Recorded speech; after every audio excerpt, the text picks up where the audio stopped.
বাচ্চারা আসতেছে।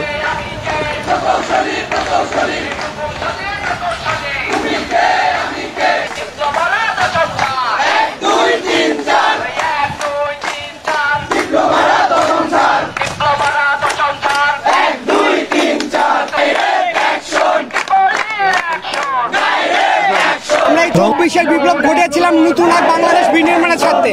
আমাদের উদ্দেশ্য ছিল বাংলাদেশে কোনো বৈষম্য থাকবে না, আমাদের উদ্দেশ্য ছিল কোনো কোটা থাকবে না। আমরা এখনো দেখতে পাচ্ছি, এখনো সেই আমরা বৈষম্য দেখতে পাচ্ছি, কোটা দেখতে পাচ্ছি। আমরা জানি নবম গ্রেডে আবেদনের ক্ষেত্রে, আমরা জানি নবম গ্রেডে ডিপ্লোমাদের পদোন্নতি দেওয়া হয়, যেখানে আমরা এখানে সমবেত হয়েছি কোনো ব্যক্তি বা গোষ্ঠীর উদ্দেশ্যে না, আমরা এখানে সমবেত হয়েছি বৈষম্যের বিরুদ্ধে। আমরা এখানে সমবেত হচ্ছি আমাদের অধিকার আদায়ের লক্ষ্য। আমাদের কথা স্পষ্ট, আমরা এখানে আজকে তিন দফা দাবি আদায়ের লক্ষ্যে উপস্থিত হয়েছি। আমাদের দাবিগুলো হচ্ছে নবম গ্রেড মানে সহকারী প্রকৌশলী বা সমমান পদে নিয়োগের ক্ষেত্রে সবাইকে সমানভাবে প্রতিযোগিতামূলক পরীক্ষায় অংশগ্রহণ করতে হবে এবং ন্যূনতম শিক্ষাগত যোগ্যতা হবে বিএসসি ইঞ্জিনিয়ারিং ডিগ্রি। কোনো প্রকার কোটা কিংবা অন্য কোনো নামে সমমান পদ তৈরি করে পদোন্নতির সুযোগ দেওয়া যাবে না।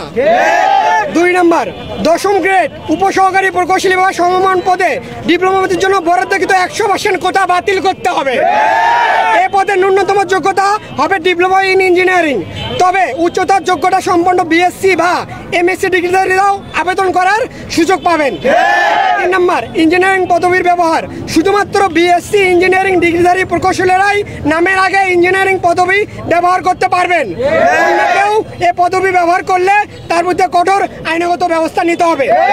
আমাদের কথা স্পষ্ট, 24-এর এই বিপ্লব আমরা ঘটিয়েছি নতুন এক বাংলাদেশ বিনির্মাণের স্বার্থে, যেখানে কোনো বৈষম্য থাকবে না, যেখানে কোনো অন্যায় থাকবে না। কিন্তু আমরা এখনো দেখতেছি, এখন এই 24 পরবর্তী বাংলাদেশে এখনো কোটা, এখনো বৈষম্যের স্থান রয়েছে।